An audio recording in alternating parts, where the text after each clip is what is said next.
Hey everybody, and welcome on in to the very first introductory lecture to physiological psychology.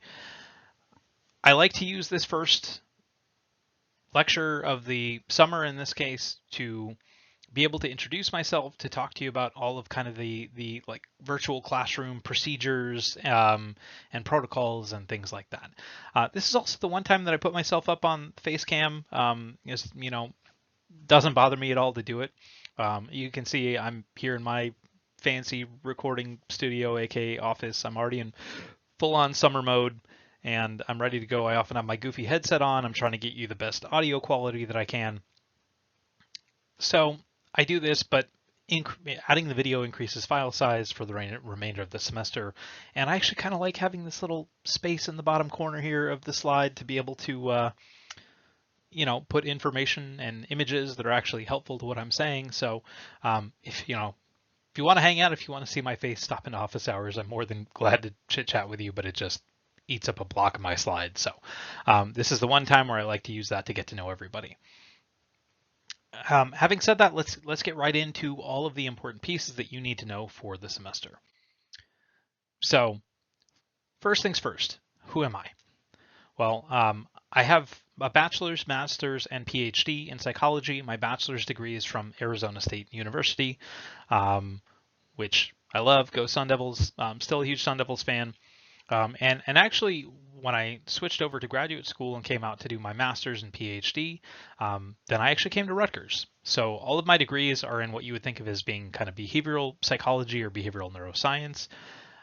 And so here at Rutgers, I started working with Mark West, who just recently retired, also in the Department of Psychology, looking at animal models of substance use disorder, what you might all think of as drug addiction. After graduating with my PhD, I actually went on to the National Institutes of Health and specifically the National Institute on Drug Abuse, where I worked with Maricela Morales, and I learned a lot more techniques. So I learned circuit tracing, I learned to do molecular and genetic kind of experiments, but still all within the context of, as you might imagine, of drug addiction. And I now kind of think of myself as being an integrative neuroscientist, where I study, entire circuits, how they're connected, how they work and function, and things of that nature. And of course, while I never expected to be back here, as you might all imagine, with me talking to you, I then came back to Rutgers. The Brain Health Institute here at Rutgers kind of came into its own being around the time that I was a postdoc. And they have put a heavy emphasis on hiring people looking at motivation and addiction. And so there's a really, really strong addiction group here at Rutgers. And of course, it made a lot of sense for me to be back and to be a part of that. So that, that's just a little bit about me and kind of where I'm coming from. But I know a whole lot about physiological psychology because it's what I do every day and what I've done every day for, now going on the past 20 years. I can't get away without doing the first class housekeeping, and I know that you might be tempted to tune out, but I'm going to ask you not to do that. I'm going to ask you to pay really close attention here because a lot of what I'm going to say is going to have small rules and minutia that are going to be important for the rest of the semester. So how do you get in touch with me? That's probably the most important place to start. The best way to get in touch with me is through email. So you can find the email here. It's david.barker@rutgers.edu. And the way that I've structured the class for the summer is that I'm going to release the lectures each week for the entire week. And this allows you to watch one every day, Monday through Friday. But of course, you're free to watch them however you want, however your time fits. So if you want to go spend Friday at the beach and watch Monday through Thursday, pick a day to stack up a couple of lectures or whatever you want to do, you have some freedom to do that. And that's really the beauty of the asynchronous course.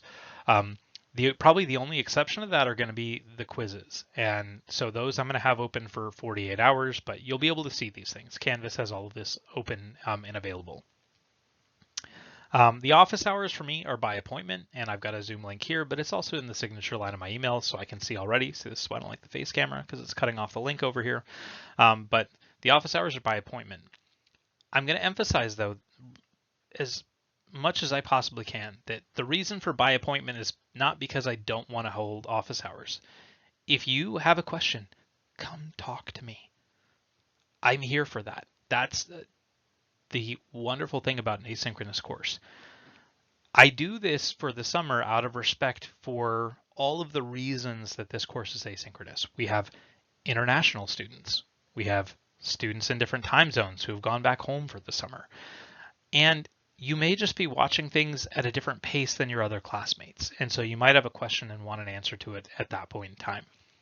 So those are all really great reasons why you might prefer to schedule an appointment. I will work around you. I will set up stacks of time. And if you have a minor question, maybe we can handle it by email. But if you have a series of major questions, then of course we should sit down and talk about it. And we might need 30 minutes or an hour to talk through all of your questions. So that's what I'm here for.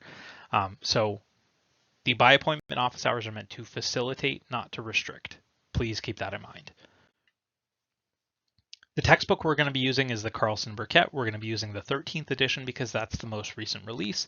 However, all of the course material was prepped using the 12th edition. So I know you can find the 13th as the most current ebook. I've compared them and made certain that they are the same. The cover you see here is the 12th edition because it's prettier. The 13th can be purchased as a paper version, but you can also use the ebook versions. It's really up to you and whatever you prefer.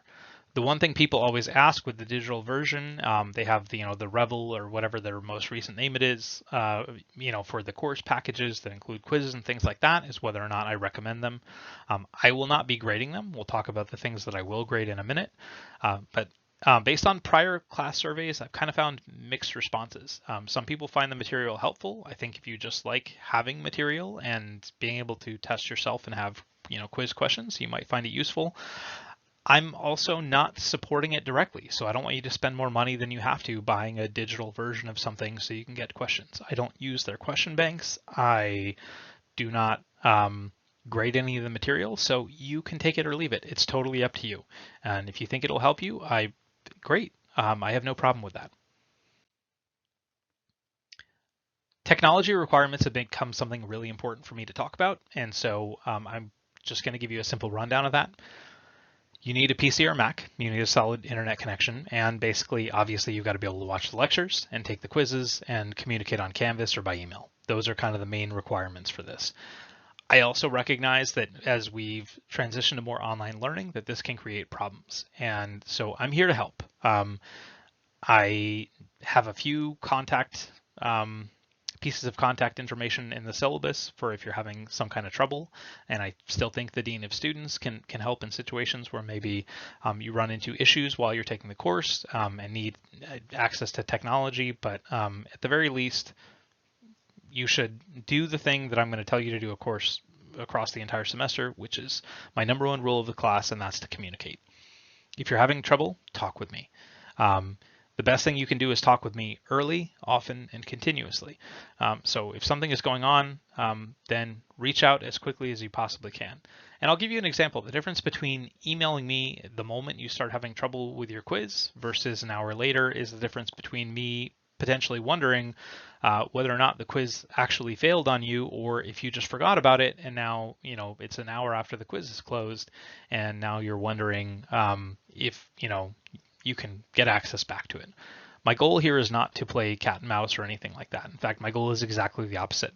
I am going to try and work with you within reason, and I'm going to practice respect. And my hope is that you just return that. And so being honest with me is really important. If you just say, I was in the middle of something and I honestly just missed the deadline by an hour and forgot, you're going to get a much more positive response from me with that level of honesty than if I were to figure out something else happened in the background. And with all of these pieces of technology having timestamps and information and Canvas saving quizzes and things along the way, I have a lot of information at my disposal to kind of hunt down and figure out what happened, and yet that's not my goal. But I do have to do my due diligence. So respect is the best way to have some leniency, and communicating is the best way to get through the class together. Grading is the first thing that all of you always want to know about, so I'll address that very directly. There are a few different things, but one of the first things that I've actually done is put in a built-in study group, and I would hope everyone's a little bit excited about this. The idea is that in the past, students have asked for two things. They've asked for a study guide, and they've asked for a way to get participation points. And so what I did was I combined these ideas, and I listened, because that's what I do, and that's why at the end of this semester, you should give me your honest feedback. So for each lecture, you're going to be asked to write one original multiple choice question. This has to be original. They're actually typically closed for others to see, although I've said it both ways in the past. And so, but I grade these based on participation. So you submit a question, whether it's good or bad, it doesn't necessarily matter to me, but it will matter to all of your classmates. And I've set it up in the past where people can up and down vote these within Canvas, assuming that it still allows it. And these are a great way to have a crowdsourced study guide. So that's a very, very simple way to both help you study and get some points in the process. And actually, and having looked over all of them in the past, they're a pretty good representation of what kinds of things that I might ask on a quiz. So you all do a great job with this. For these first two lectures, where I'm giving you all of this logistical information and talking about the history of neuroscience, neither of which are graded, obviously there's not really a great way to write multiple choice questions. And so your homework for these first two classes is to make a video introducing yourself. This is already up on Canvas, so under Canvas discussions, you'll find an assignment called Introduce Yourself with a Video, and you can go in and create the video using Canvas, or you can create it elsewhere and upload it. But either way, that's what I want you to do. It helps me to get to know all of you, and I think it's a great first assignment and helps me know who I'm talking to over the course of the semester. For each of these over the summer, they're available from the start of the week up until the end of that same week. So I'm trying to keep you all on at least some kind of a timeline, and it makes sense for the summer that we're going to have several days in a row. So everything's open up at the beginning of the week and is due by the end of that same week, just to be certain that nobody gets too far behind. So for the remainder of grading, quizzes are the biggest determinant of your grade. They add up to 240 points, and for those of you doing the math, then you'll realize that along with the study guide, that 240 plus 60 would make 300 points. So what you're really going to have are 7 quizzes that are each worth 40 points for a total of 280 points. However, I recognize that there may be one week where somebody has trouble with things, or one topic that you don't understand as well, or something like that. So I'm going to drop the lowest quiz grade, and this means that you get to keep your best 240 points. Allows a little bit of leeway. It allows everyone to have one bad day, or something like that. And I think this helps both of us, right? Lets me see your best work and eliminate some of the things you are not as proud of. All of the quizzes are open note and open book, but you have to do them independently. And believe it or not, I do have some ways in the background of examining whether or not those things are done independently. So obviously, like I said, I'm not going to play the cat and mouse game, but if you read the syllabus, you'll see that if I find out for some reason that you are taking advantage of the course, then I also will pursue these things strongly. So in the end, the 240 plus the multiple choice questions gives you 300 points, and that's your grade for the class. So it's very simple, straightforward. It's designed for an online format and meant to test you on a shorter basis, where you have a few lectures and then a quiz, and then a few lectures and then a quiz. So with spaced learning, it takes advantage of everything we know in psychology that helps to teach people. And so that's what I hope you would all do. Everyone also asks about exam retakes. This is a very important policy for me. So I'm going to give you one retake across the summer for whatever reason. Sickness, quiz fails, something like that.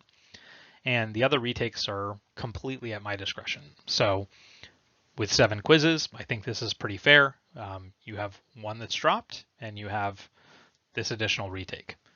If you have documentation for some reason, that can help. So if there's something major that happens, like you miss a quiz and you've already used your one, and then let's say, you have something happen, you're in a car accident, or you have a family illness or something like that, documentation does help. It just gives me a reason. And so obviously if something's at my discretion, then it would be very helpful for me to excuse it to know, something about that reason.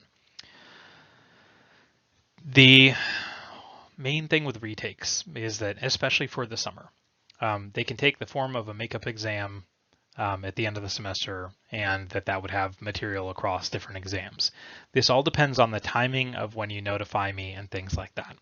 So there's this juggle where I need to give the quiz, I need to have the quiz grades. I need to be able to talk to people about those grades and return them back to them and let people see what they got wrong, but then also allow retakes. So retaking quizzes quickly is important, because if you don't, you can kind of run into the statute of limitations on a retake. If I've already released the answers to a quiz, obviously I can't let you retake that quiz. That's kind of all it comes down to.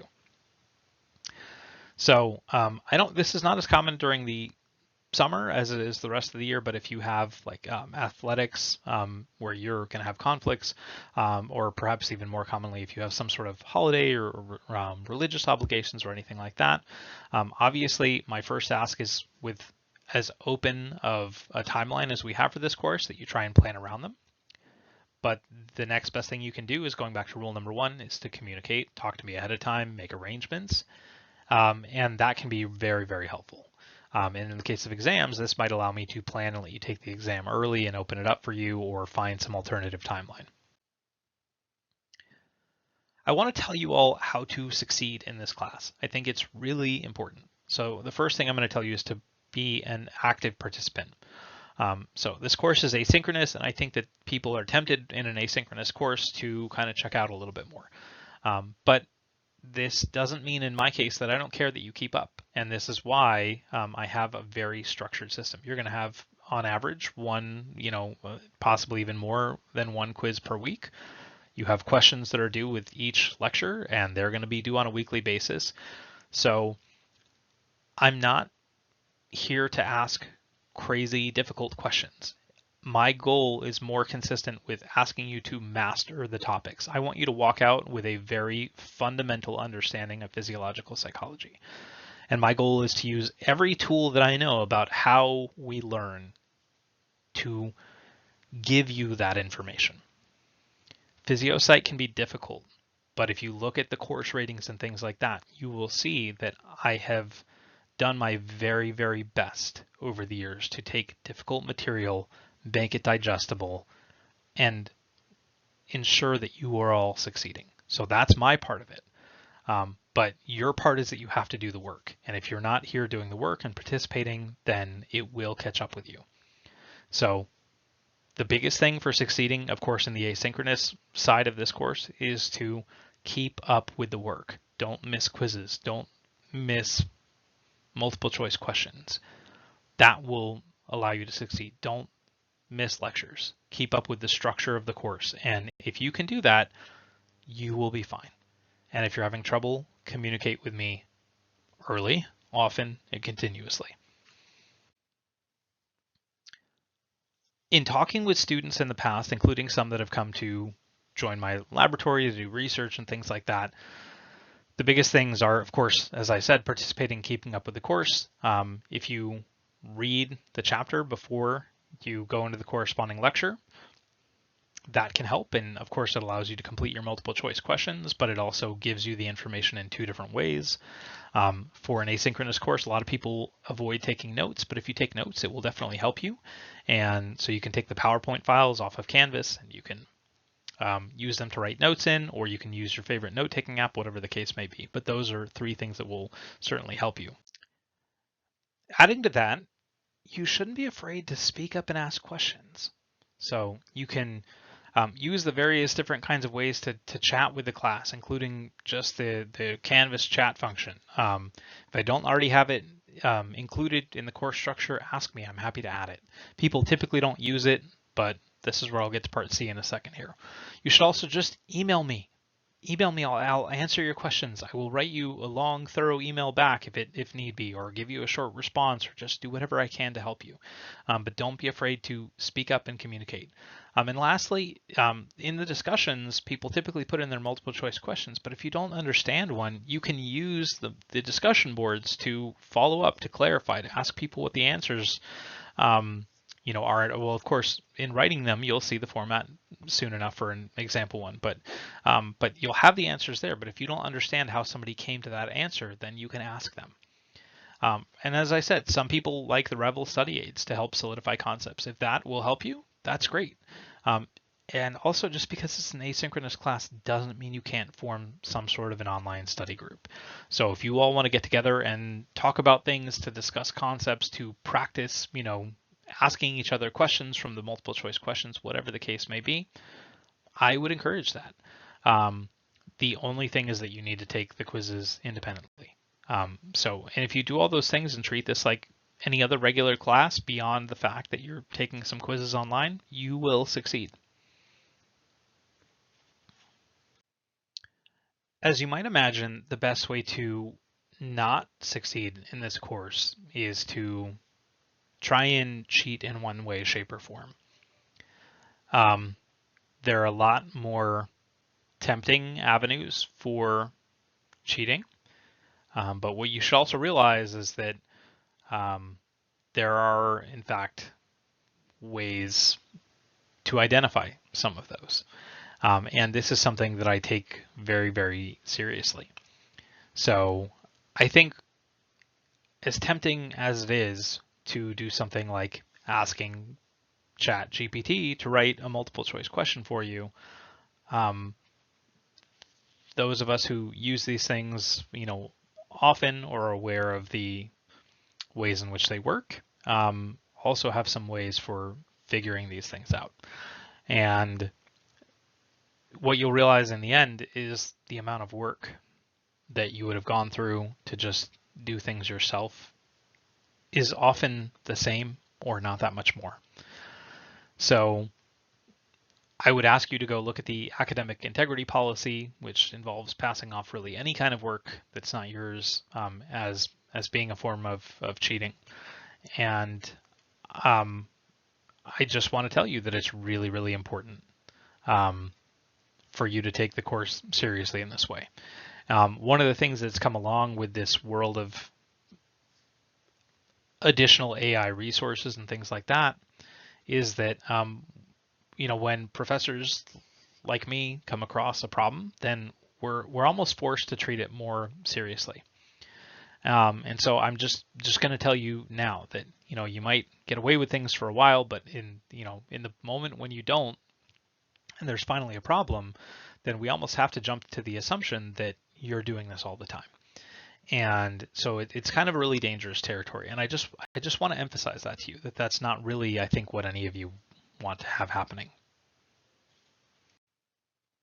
Starting to come to a wrap here and continuing on this theme of more serious things, it's important that I let you know that my classroom, even if it's a virtual one, is meant to be a safe and accepting place and an inclusive place. And so I would be remiss if I didn't say that if you challenge this in any way, then I will ask you to leave the course. If I find that you're making other people uncomfortable, and these things have happened, whether it's in the course or it's indirectly related to the course, anything that might be considered some sort of harassment or bigotry or anything of that nature, anything that makes somebody feel uncomfortable in their learning environment, especially in an institution like Rutgers that has all kinds of state and federal funding, is a huge deal. And so I want you all to feel safe here, and my goal is to maintain that safe classroom. Having said that, I'm not able to catch every single problem. And this goes back to for the 15th time, the reason why my rule number 1 is so important. I'm here to help you, and yet I'm not going to be able to catch everything that's going on. So if a problem comes to your attention, talk to me about it. I will discuss it with you. And my first response is going to be to try and be respectful, to listen, and to help.